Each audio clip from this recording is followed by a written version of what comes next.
6 de septiembre, mes de la Biblia, sexta catequesis. Trataremos hoy del canon de las Sagradas Escrituras. ¿A qué llamamos canon de la Sagrada Escritura? A la lista de los libros que son considerados palabra de Dios, libros inspirados.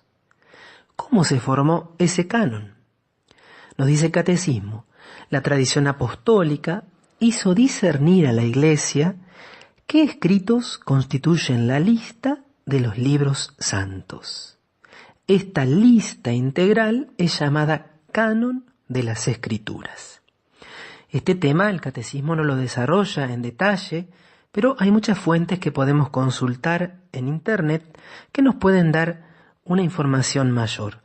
El canon del Antiguo Testamento ya estaba formado para la época de Jesús, aunque también en relación al Antiguo Testamento hay diversas polémicas o distintos puntos de vista. Algunos solamente consideraban palabra de Dios, como es el caso, por ejemplo, de San Jerónimo, a los libros que habían sido escritos directamente en hebreo, porque algunos libros del Antiguo Testamento fueron escritos en griego, en una etapa posterior. La Iglesia poco a poco fue considerando a estos libros escritos directamente en griego, cuando los judíos estaban en la diáspora y sobre todo en la región o bajo la influencia de Alejandría, también libros inspirados, palabra de Dios. Eso en cualquier edición de la Biblia los podés encontrar y se explica allí la distinción entre unos y otros. Vamos a, por ejemplo, poner el libro de la sabiduría o también los libros de los Macabeos, libros más recientes, más cercanos a la época de Jesús, donde se percibe una teología mucho más desarrollada y que fueron escritos ya originalmente en griego. Y en el caso de los libros del Nuevo Testamento, se fue dando poco a poco la certeza de cuáles eran los que eran verdaderamente inspirados por Dios y por lo tanto palabra de Dios, y cuáles eran obras piadosas, muchas de ellas contenían afirmaciones verdaderas, pero que no eran libros inspirados. Y aquí surge todo el tema de los evangelios apócrifos, que no son evangelios que la Iglesia haya prohibido, que la Iglesia haya perseguido o escondido. Eran libros que se conocían en la época de los padres apostólicos, de los padres apologistas. Sobre todo tenemos allí el testimonio de San Ireneo de León, un gran padre de la Iglesia del siglo II, que habla reiteradas veces de diversos evangelios que nosotros conocemos hoy como apócrifos. ¿Qué eran estos evangelios? Eran libros atribuidos a uno de los apóstoles en los cuales se iban deslizando enseñanzas sobre Jesús que no eran acordes a la tradición oral, a la tradición de la vida de la Iglesia, a lo que se transmitía por el culto, por la liturgia y por la vida misma y las costumbres de la Iglesia. Por lo tanto, la Iglesia misma dijo no, estos libros no pueden ser inspirados por Dios porque son contrarios a lo que nos viene por tradición. Así se hizo el discernimiento. Podemos decir que los libros del Nuevo Testamento para finales del siglo II estaba casi cerrado el canon, aunque había diversas controversias de acuerdo a la zona. Ya a fines del siglo IV, en Roma y en otras iglesias, se había aceptado la casi totalidad de los libros que nosotros hoy conocemos como los libros canónicos del Nuevo Testamento. Esto da lugar a una lista donde encontramos 46 libros del Antiguo Testamento y 27 libros del Nuevo Testamento. Estas listas fueron luego recogidas por concilios, mucho más adelante el concilio de Florencia, un concilio importantísimo porque se dio en él la unión con Oriente que se había roto en el siglo XI, aunque lamentablemente después se volvió a dar la ruptura, y especialmente el Concilio de Trento, este concilio que también responde a la reforma luterana, a la revolución de Lutero a mediados del siglo XVI. En este canon de la Biblia cristiana, así la podemos llamar, encontramos por un lado los libros del Antiguo Testamento. ¿Qué dice la Iglesia sobre el Antiguo Testamento? Dice que es una parte de la Sagrada Escritura de la que no se puede prescindir.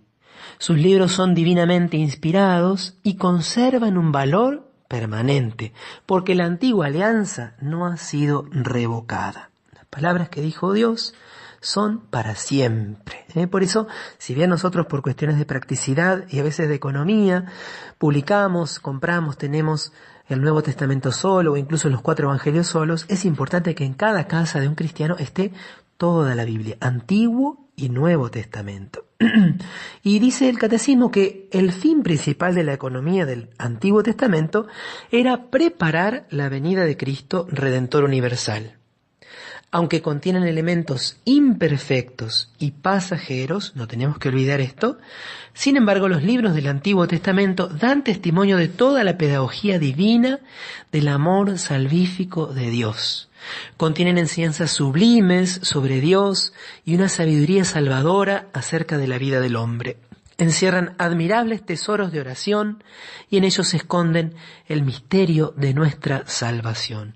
Es admirable el modo en que Dios poco a poco se va revelando, se va acostumbrando a estar con el hombre y va acostumbrando al hombre a estar con él. Por eso el Antiguo Testamento debe ser conservado y debe ser conocido también por nosotros los católicos. Encierran admirables tesoros de oración.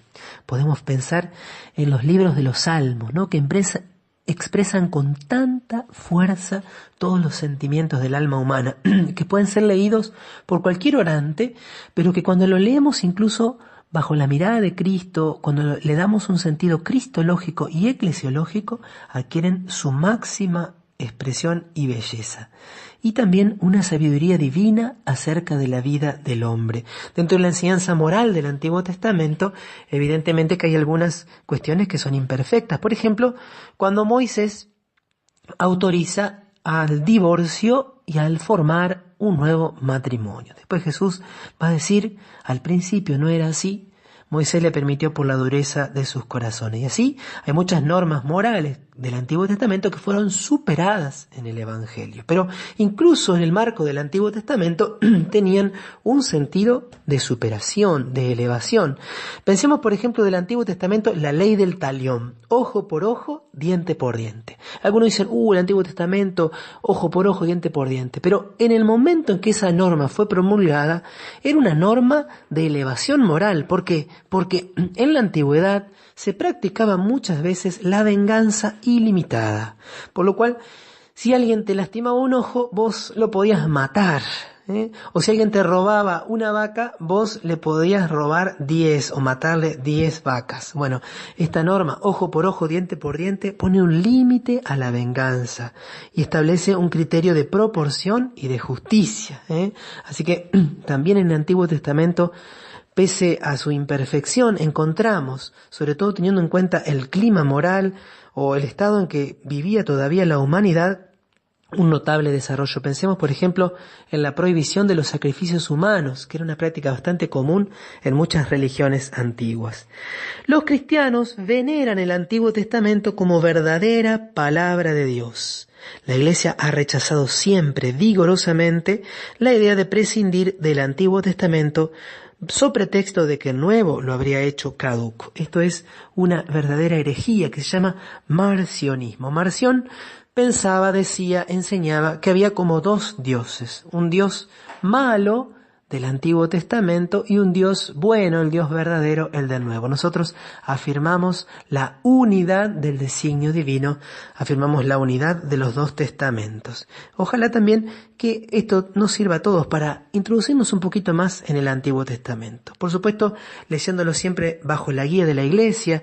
Es muy importante que si tenés una buena Biblia, una Biblia con lindas introducciones, antes de abordar la lectura de un libro, trates de ir a la introducción, trates de ver las notas al pie, para comprender mejor lo que el Señor nos quiere transmitir a través de estos textos. Mañana seguiremos con los libros, con la introducción al Nuevo Testamento y ya muy prontito con la introducción a cada uno de los libros.